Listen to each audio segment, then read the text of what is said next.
다들 피곤해 보이시는데 옆에 분에게 이렇게 인사합시다. 당신을 보니 비타민 같습니다.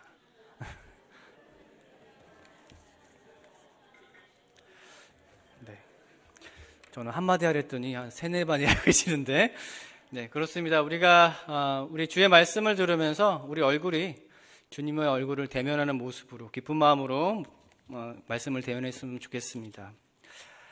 우리 오늘 제목의 말씀이 나와 있죠. 열둘의 담론 속 하나님 나라라는 얘기였습니다. 여러분은 하나님의 나라 하면 무엇이 생각나십니까? 지난주 우리 유초등부 아이들이 상반기 끝나고 하반기부터 시작해서 모아놨던 달란트를 결산하는 달란트 시장하는 날이 있었습니다. 근데 한 아이가 엄청나게 많은 달란트를 모았어요. 저희는 이 달란트를 모을 수 있는 기회가 굉장히 많은데 그 중에 하나가 제일 중요한 게 매일 큐티를 할 때 아이들에게 달란트를 줍니다. 근데 이 아이가 하루도 빼지 않고 큐티를 해서 다른 친구들보다 거의 3배 가까이 달란트를 모은 거예요. 근데 이 친구가 달란트 시장이 되면 여러분 설레잖아요. 내가 뭘 갖고 싶어 하는 것이 있는데 그것들에 대해서 준비를 하고 있잖아요. 근데 뒤에 선생님들이 다 세팅을 하고 나면 아이들이 예배를 드리고 나서 이제 여기 땅 하면 가야 되는 거예요. 근데 제가 이렇게 얘기했어요. 자, 오늘은 저학년부터 갑니다 했더니 고학년 애들이 어떻게 했을까요? 난리가 났죠. 막 난리가 나서 아니 어떻게 왜 근데 이 아이는 고학년 아이인데 여유가 있는 거예요. 가만히 봤더니 이 아이는 어떤 아이냐, 아까 말했던 남들보다 달란트가 3배 가까이 있는 아이. 예. 이 아이 여유가 있어. 가만히 생각해 봤어요. 왜 저 친구는 여유가 있을까? 봤더니 이미 이 아이에게 선생님이 물어봤대요. 너는 비싼 선물 중에 어떤 선물을 갖고 싶니? 그래서 예약을 해놨던 거예요. 이미 얘가 살 수 있는, 왜냐하면 다른 친구들은 살 수 없으니까 400달란트가 넘는 엄청난 거를 그 방탄소년단이 BTS 이렇게 된 그 굿즈를 이미 사놓은 거예요. 그러니까 이 친구는 빨리 갈 필요가 없죠. 이미 자기는 살 게 결정되어 있어요. 그것을 보면서 저는 어떤 생각을 했냐면 하나님의 나라에 대한 이 소망이 우리 안에도 이렇게 준비되어야 되지 않을까라는 생각을 해봤습니다. 우리 PPT가 준비되어 있는데요. 한번 띄워주시겠어요? 네, PPT가 준비가 안 됐나요? 제가 준비를 했었는데, 네, 떴나요? 네, 우리 하나씩 보여주시면 좋을 것 같은데, 네, 넘겨주세요. 네, 넘길 줄을 모르시는군요. 네, 어쨌든 여러분 이 그림을 보시면 오늘 우리가 읽은 요한계시록 21장에 대한 이야기가 다 나와 있습니다. 넘겨주세요. 마지막 그림. 네, 보셨죠? 네, 설교를 마치겠습니다. 행복하시죠? 이렇게 쓰면 난리가 나겠죠? 네. 우리가 지금 그림으로 본 이 하나님의 나라, 하나님에 대해서 우리가 생각할 때 지금 요한계시록 21장을 토대로 해서 환상의 나라를 그렸는데 우리가 이 그림을 보면서 어떤 생각과 선입관을 갖게 되냐면 하나님의 나라는 저 정도야 라고 생각하는 선입관을 갖게 됩니다.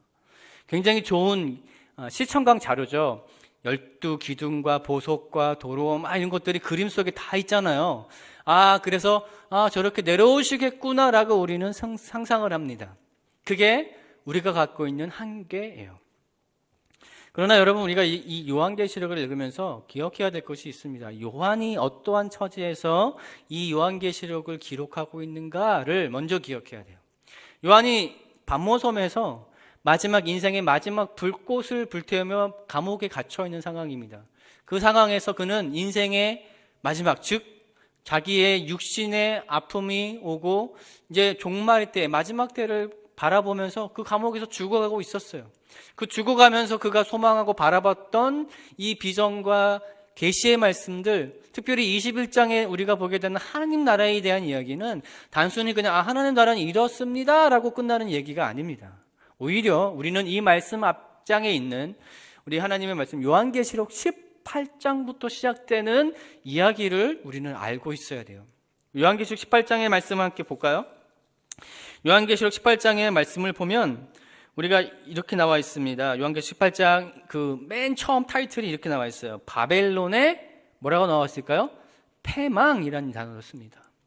여러분, 이 요한이 있었던 시대에 바벨론 즉 이 우리가 알게 되는 그 시대의 통치권자, 그 통치권자가 이 초대교회 성도들을 핍박하고 그들을 죽이고 핍박했던 모든 환경 속에서 요한이 봤던 것은 뭘 봤다는 겁니까? 이들이 결국은 어떻게 될 것이다? 멸망할 것이다 라는 거예요. 세상 속에 살아가면서 그리스도인들, 특별히 요한과 함께 살았던 1세기 그리스도인들의 모습은 우리가 아는 것처럼 그렇게 호락호락한 삶이 아니었습니다. 우리가 누리고 있는 종교의 자유처럼 행복하게 이 교회 공동체 안에서 이렇게 좋은 장의자에 앉아서 예배를 드릴 수 있는 상황이 아니었어요. 오히려 그들은 어떠한 핍박과 어려움 가운데 모임에 있어서 그들을 잡아가고 괴롭히는 일들이 비일비재했죠. 예수를 믿는다는 이유만으로도 그들이 손가락질을 받고 욕을 받았던 시대였습니다. 세상은 그런 시대였어요. 그것이 바벨론. 이 바벨론이 어떻게 패망할 것인가가 18장의 내용이에요. 여호와 하나님께서 이 초대교회 성도들을 어떻게 꿈꾸고 비전을 갖고 살아가야 할 것인가에 대해서 이야기하시면서 18장에 보여줬던 이야기, 바벨론이 패망할 것이다. 너희가 살고 있는 이 세상, 지금 당장에는 잘 먹고 잘 살고 있는 것처럼 보이는 이 권세자들 결국은 어떻게 될 것이다? 패망할 것이다. 이것을 18장이 이야기하고 있어요. 여러분, 근데 이 패망에서 끝나지 않습니다. 19장은 무엇을 얘기할까요? 이 패망 이후에 누가 온다? 19장을 볼까요? 타이틀에 이렇게 나옵니다. 어린 양의 혼인 잔치. 즉 어린 양은 누구를 얘기합니까? 예수 그리스도를 얘기하죠. 즉 신부된 우리가 신랑된 예수를 맞이하는 그 자리가 이제 도래할 것이야. 무엇이 패망하고요? 바벨론이 패망하고 이 세상이 패망하고 이 세상에서 잘 먹고 잘 살며 부귀 영화를 누리며 세상의 모든 것들을 누렸던 자들이 이제는 뭐 한다는 거예요? 패망을 이루는데 거기서 끝나는 것이 아니라 그 이후에 누가 오신다고요? 어린 양 예수, 우리의 신랑 되신 예수가 와서 우리는 그 잔치에 참여하게 될 것이야. 아멘이십니까? 여러분, 그 잔치에 참여한 자들은 여기서 끝나지 않습니다. 20장에는 이렇게 시작합니다. 천년 왕국을 누리게 될 것이다. 할렐루야? 별로 아멘이 몇 분만 빼놓고 별로 은혜가 없는 것 같아요. 천년 왕국을 누리게 될 줄 믿습니다. 그렇다면 여러분, 우리가 누리게 되는 천년 왕국과 새 예루살렘, 즉 우리가 오늘 보게 되는 21장의 말씀, 하늘의 새 예루살렘이 임재하는 현상이에요. 요한이 딱 눈으로 보니까 마치 우리가 그림으로 본 것처럼 휘황찬란하고 빛이 있고 보석과 기둥과 말할 수 없는 그 찬란한 것들이 막 내려오고 있습니다. 여러분, 그걸 보면서 요한은 어떤 생각을 했을까요? 아, 이제 주님이 이 땅에 임재하시는구나를 상상하지 않았겠습니까? 요한이 살았던 지금 현실은 차가운 감옥 바닥이었어요. 밤모섬에서 어두컴컴한 굴 속에 있는 감옥에 갇혀있는 그 요한의 모습 속에서 그가 본 것은 뭐예요? 어두컴컴한 굴 속에 있는 감옥이 아니라 하늘을 뒤덮고 있는 하나님의 놀라운 예루살렘, 그 임재함을 그는 경험하고 있습니다. 여러분, 이것이 뭐라는 겁니까? 천국을 소망한 백성들이 갖게 되는 소망이에요. 소망. 여러분, 하늘의 소망을 둔 자들의 삶은 그러면 어떤 것을 알고 살아갈 것인가에 대해서 우리는 기억해야 될 것이 있습니다. 뭘 기억해야 될까요? 오늘 보게 되는 21장에 나와 있는 이 천국, 즉 새 예루살렘이 어떠한 것인가에 대한 이 비전에 대한 이야기, 그것을 짧게나마 12담론이라는 이야기로 함께 나누어 보고자 합니다. 우리가 지금 보게 되는 9절의 말씀을 다시 한번 읽어볼까요? 같이 한번 읽어봅시다. 21장 9절 같이 읽습니다. 시작. 7 대접을 가지고 마지막 7 재앙을 담은 7 천사 중 하나가 나와서 내게 말하 이르되 이리 오라. 내가 신부 곧 어린 양의 아내를 내게 보이리라. 여러분 보십시오. 뭘 보이리라고 얘기합니까? 신부 곧 어린 양을 내게 보이리라. 어린 양은 누구라고 말씀했습니까? 예수 그리스도라고 얘기했는데 지금 요한이 보고 있는 것은 예수 그리스도와 동시에 무엇을 또 보게 됩니까? 오늘 본 것처럼 새 예루살렘, 하나님의 임재를 보게 되는 거예요. 하나님의 임재 앞에 우리가 설 때 먼저 보아야 될 것이 누구라는 거예요? 그러니까 예수 그리스도예요. 아, 나는 천국에 갈 거야, 이게 아니라 우리가 먼저 목도하고 바라봐야 될 것이 누구다고요? 어린 양 혼인잔치 참여한 예수 그리스도. 우리가 예수를 보지 않고는 무엇을 볼 수 없습니까? 새 예루살렘을 볼 수가 없어요. 우리가 예수를 통하지 않고는 도저히 요한이 봤던 이 새 예루살렘의 임재를 상상할 수가 없어요. 만약에 예수가 없음에도 불구하고 우리가 새 예루살렘을 상상하고 있다면 그것은 내 상상밖에 될 수 없어요. 왜 그렇습니까? 예수 없이는 진정한 새 예루살렘을 발견할 수 없기 때문이에요. 사랑하는 성도 여러분, 그럼 예수 없이 우리가 만약에 예수 없이 교회를 다닌다면 어떻게 될까요? 예수 없이 교회 다닌다는 사람들이 있을까요? 네, 있어요. 예수 없이 교회 다니는 거예요. 예수 없이 교회 다닌다는 얘기는 뭘까요? 내가 십자가를 지지 않는 거예요. 내가 교회는 다니지만 예수는 알아요. 십자가에 달리신 예수를 알아요. 아, 예수님 날 위해 죽으셨지, 알아요. 근데요, 여러분, 그 예수의 십자가, 예수님께서 우리가 요청하시고 당부하셨던 너도 네 십자가를 지고 나를 따르라, 이거 하지 않는 거예요. 그러니까 우리는 예수를 만나지 못해요. 예수를 아는 것과 예수를 만나 사는 삶은 너무나 다른 삶이에요. 요한의 삶, 초대교회 백성들의, 성도들의 삶은 어떤 삶이었습니까? 다시 돌아볼까요? 그들은요, 핍박과 환난과 고통과 아픔과 편견과 사회로부터의 지탄이 그들의 삶을 짓눌렀어요. 여러분, 이 얘기는 무슨 얘기일까요? 제가 2000년 초반에 이라크에 있을 때, 이라크는 무슬림이 95%입니다. 그리고 그 중에 5%가 다른 종교예요. 또 그 중에 1%가 크리스찬이에요.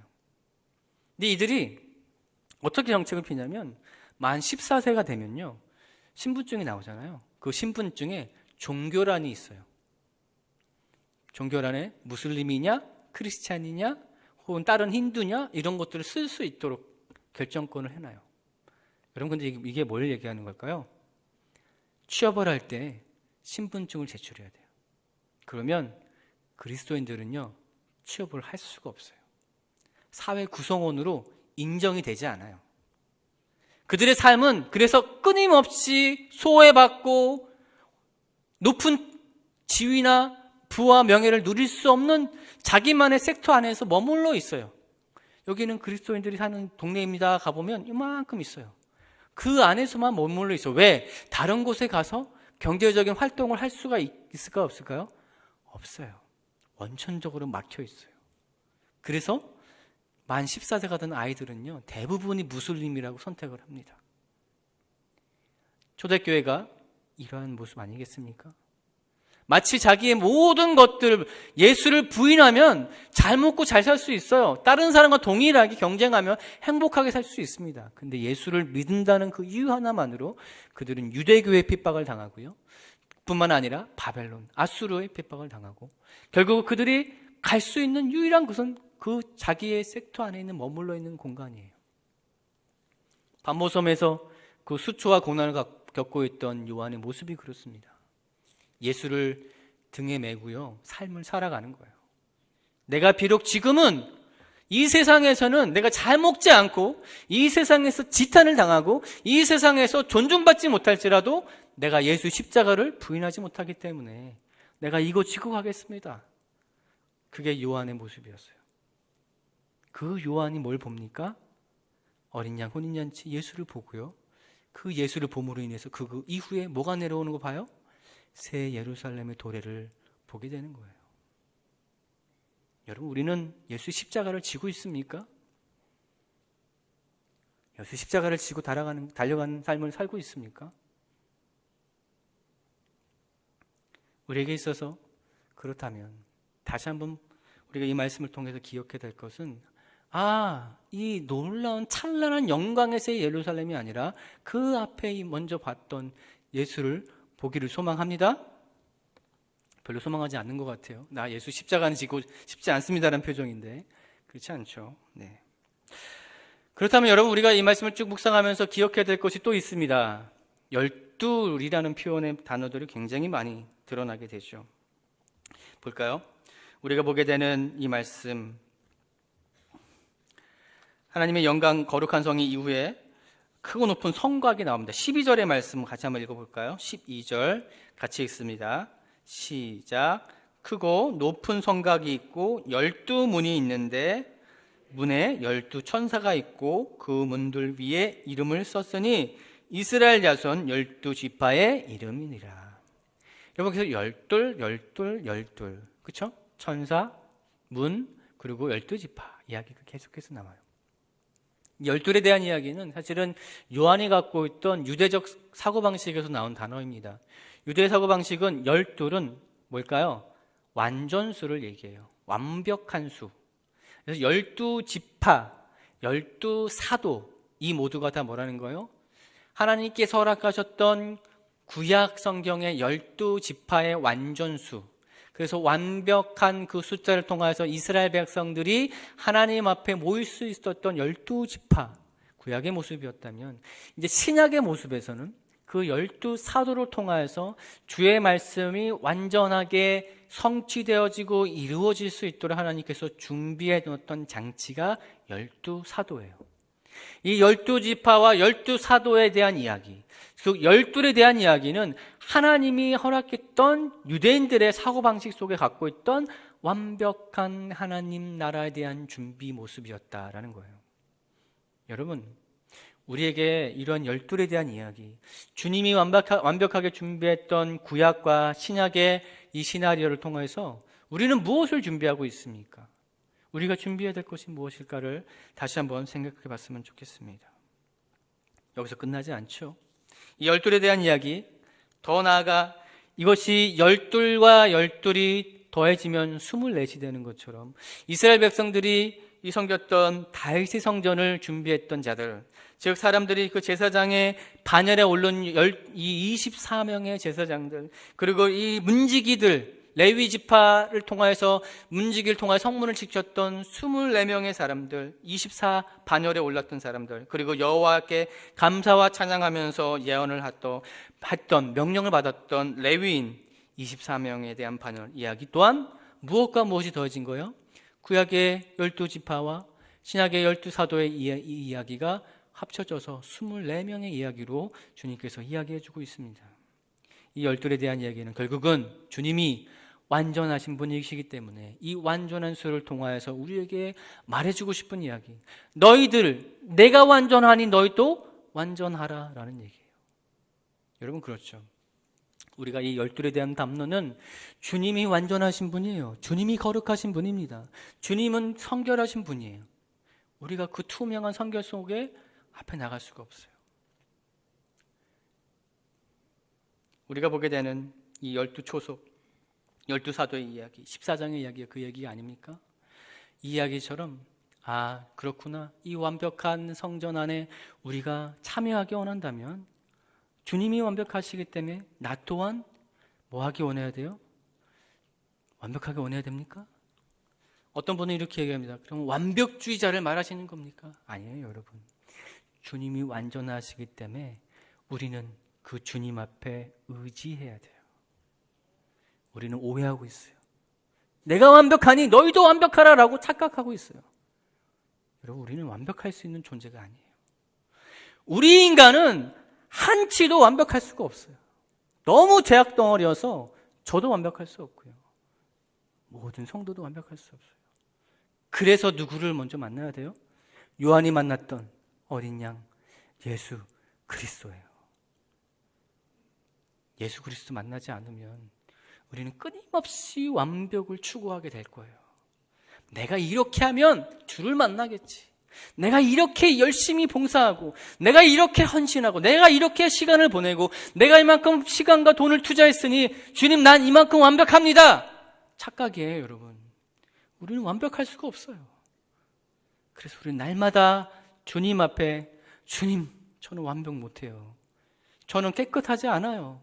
저는 빛이 없어요. 라고 고백하는 인생으로 살아야 된다는 거예요. 여러분, 우리가 보게 되는 이 말씀을 쭉 볼까요? 16장에 보면 12,000 스타디온이라는 단어가 나옵니다. 그렇죠? 16장을 한번 볼까요? 그 성은 네모가 반듯하여 길이와 너비가 같은지라 그 갈대자로 그 성을 측량하니 얼마라고요? 12,000 스타디온. 이 단어는 저도 잘 몰라서 이게 뭔가 했더니 이 너비 길이에 대한 측량 단위인데 이게 대략 2,200km 된다고 합니다.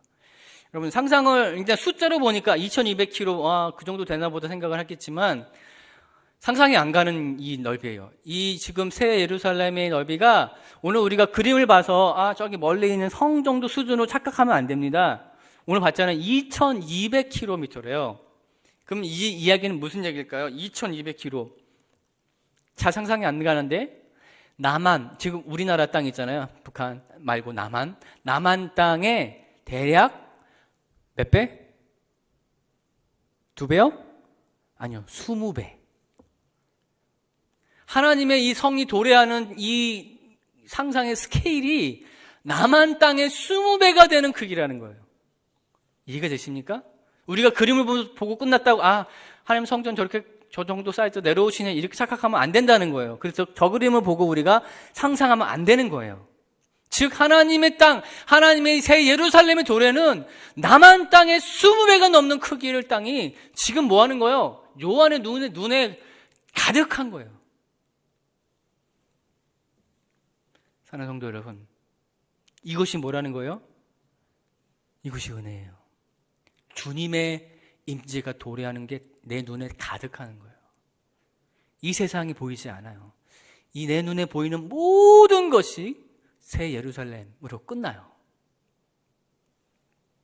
그러면 여러분, 우리는 기억해야 돼요.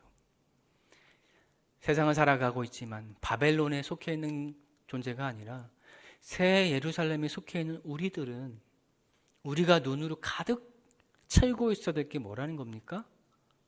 요한처럼 예수님이 먼저 보이고 그로 인하여 보였던 새 예루살렘이 우리 눈 안에 가득해야 돼요. 그게 우리의 마지막 삶의 소망이 돼야 되고요. 희망이 돼야 되고요. 비전이 돼야 돼요. 주님의 임재를 다 생각해야 돼요. 계속 생각해야 돼요. 이 세상을 생각할 게 아니에요. 우리가 너무 많은 세상의 것들을 내 머릿속에 집어넣고 있는데 그거 다 빼버려야 돼요. 우리 눈에 뭐가 가득해야 된다고요? 새 예루살렘. 하나님의 임재한 그 예루살렘이 내 눈 안에 가득해야 돼요. 여러분, 그게 뭐라는 겁니까? 요한이 갖게 되는 놀라운 은혜예요. 여러분, 내 눈 안에 그 성령에 가득한 은혜가 가득한 것을 어떨 때 경험할까요? 목사님 너무 추상적이에요. 아니요, 그렇지 않아요. 실제로 우리는 하나님을 위해 생각하고 하나님을 위해 일할 때 새 예루살렘을 목도하게 됩니다. 여름에 우리가 우간다를 갔다 왔죠. 우간다를 갔다 왔는데 우간다 갔다 오면서 우리 집사님이랑 이런저런 얘기를 하는데 이런 얘기를 해요. 목사님, 정말 제가 의사로 세상에서 일하지만 다른 생각 다 안 하고 여기서 하나님이 기뻐하는 일, 하나님의 영혼들을 돌아보고 이들을 위해서 사랑하고 관심을 가져주고 이렇게 하니까 너무 행복해요 라고 얘기하더라고요. 근데 그 스케줄이요, 지옥의 스케줄이에요. 3일 만에 1,000명을 진찰했다니까요. 여러분, 1,000명 3분의 의사가. 말이 안 되는 스케줄입니다. 아침 9시부터 시작해 5시까지 계속 진찰하는 거예요. 사람 계속 바꿔가면서. 여러분, 근데 그 집사님 고백이 그런 거예요. 너무 행복해요, 목사님. 저 이것만 하고 싶어요. 이게 뭡니까, 여러분? 새 예루살렘을 경험한 거예요. 주님만 기뻐하시는 일, 주님이 하시는 일을 하니까 너무 행복해요. 여러분, 이것이 뭐라는 겁니까? 바로 새 예루살렘의 도래를 목도한 성도들의 삶의 반응이에요. 우리의 비전은 그림처럼 조그만 성처럼 보이는 예루살렘으로 생각해서는 안 됩니다. 이 땅 가운데 모든 것들을 채우고도 남을 하나님의 놀라운 은혜와 비전들이 우리 안에 다 가득할 때 하나님은 뭘 보여주십니까? 그로 인하여 온전한 새 예루살렘을 우리 안에 보여주시는 거예요. 여러분 그 은혜를 누리시기를 소망합니다. 마지막으로 말씀을 나누고 이야기를 마칠 텐데요. 21절의 말씀입니다. 21절을 우리 함께 읽어볼까요? 21절 같이 읽습니다. 시작. 그 12문은 12진준이 각 문마다 한 개의 진주로 되어 있고 성의 길은 맑은 유리 같은 정금이니라. 여러분 상상을 해보십시다. 지금 12문이 있습니다. 그렇죠? 12문에 뭐가 있어요? 진주가 있어요. 근데 이 주석학자들이 이런 얘기를 해요. 이 진주를 예수 그리스도다라고 얘기해요. 12문을 이 문에 들어가는 게 예수 그리스도고 그 문을 따라 들어가는 이 도로가 어떤 도로입니까? 보는 것처럼 뭐가 드러났어요? 우리가 보는 21절의 말씀 끝 하반부에 이렇게 나오죠. 성의 길은 맑은 정금 그리고 뭐예요? 유리. 두 가지 종류예요. 그렇죠? 정금과 유리로 지금 되어 있어요. 도로가. 근데 예수님이 문이라고 얘기했어요. 진주. 이 얘기는 뭘까요? 성도들이 지금 예수 앞으로 다시 새 예루살렘에 입성하기 위해서는 예수를 통과해야 되는 거예요. 그렇죠? 예수를 통과하고 들어가야 그 성문에 들어가 새 예루살렘에 입성하게 되는데 그 길이 어떤 길이라는 게요? 정금과 유리로 되어 있다. 여러분 이 길은 어떤 길일까요? 여러분 유리, 정금 뭘 볼 수 있을까요? 반사돼요. 내 몸이 더러움이 붙어 있으면요 그 유리에 뭐가 될까요? 조명이 됩니다. 투명하게 보여요. 그래서 주님이 맡고 있는 진리 이 문 앞에 설 수가 없어요. 그 죄를 다 회개하고 내려놓고 정죄함을 받고 정금처럼 계속 연단을 받아야 돼요. 끊임없이 우리의 죄를 내어놓고 주님 앞에 한 걸음 한 걸음 그 문 앞에 가는 그 길을 성도는 해나가야 되는 겁니다. 여러분 그렇지 않고는 우리는 누구를 통과할 수 없어요? 예수 그리스도를 통과할 수가 없어요. 십자가를 지지 않고는 예수 그리스도를 통과할 수가 없어요. 눈앞에 새 예루살렘에 있습니다. 그러나 여러분 단순히 그냥 예루살렘으로 끝날 수도 있어요. 우리는 그 문을 통과하지 못하는 존재가 될 수도 있어요. 많은 학자들이 요한계시록의 보석의 이야기를 성도로 빗대어 말합니다. 우리가 보게 되는 이 12보석에 대한 이야기. 12보석에 대한 이야기는 단순히 그냥 보석이 휘황찬란하구나 예루살렘에 결혼했구나가 아니에요. 예루살렘에 들어가는 성도들, 그곳에 성곽을 이루고 있는 보석들이 성도들이래요. 그 성도들은 보석처럼 어떻게 된 거예요? 원석으로 남아있는 게 아니에요. 보석은 뭡니까? 그 원석을 깎아내고 도려내고 쓰다듬고 연단시키고 다듬어서야 비로소 온전한 보석의 형태를 이룰 수가 있습니다. 우리 성도들은 그러한 존재들이에요. 내가 연단받고 내가 깎여지고 내가 예수를 다시 붙들고 예수 앞에 내 모든 죄를 토설하고 한 걸음씩 한 걸음씩 그 문 앞에 달려가는 성도의 모습. 그래서 결국은 마지막에는 어디까지 들어가는 겁니까? 새 예루살렘에 들어가 그 문의 성곽을 이루는 보석이 되는 존재들. 그게 누구라는 거예요? 그게 우리예요. 우리. 아멘이십니까? 말씀을 맺습니다. 12가지의 담론, 완벽의 수이고 주님께서 예비하셨던 수, 이것을 통하여서 주님은 우리에게 뭘 보여주기 원하십니까? 이 세상에 우리가 의지해야 할 것은 누구다? 예수. 성탄의 시기에, 축복의 시기에 우리가 예수 아니면 살 수 없음을 고백하시길 바랍니다. 저도 그런 것 같아요. 내 속에 막 혼돈이 와요. 혼란이 와요. 근데 다시 묵상해 보면요, 예수 밖에는 없어요. 예수가 답이죠. 내 못남이, 내 자아가, 내 악함이, 내 존재의 이유가 어디에 다 충돌됩니까? 예수 앞에 엎드려져야 된다는 거예요. 예수 앞에 엎드려져야 우리가 어디를 도래할 수 있습니까? 새 예루살렘에 입성하는 놀라운 은혜를 누릴 수 있는 하나님의 놀라운 축복의 성도 되는 줄 믿으시기 바랍니다.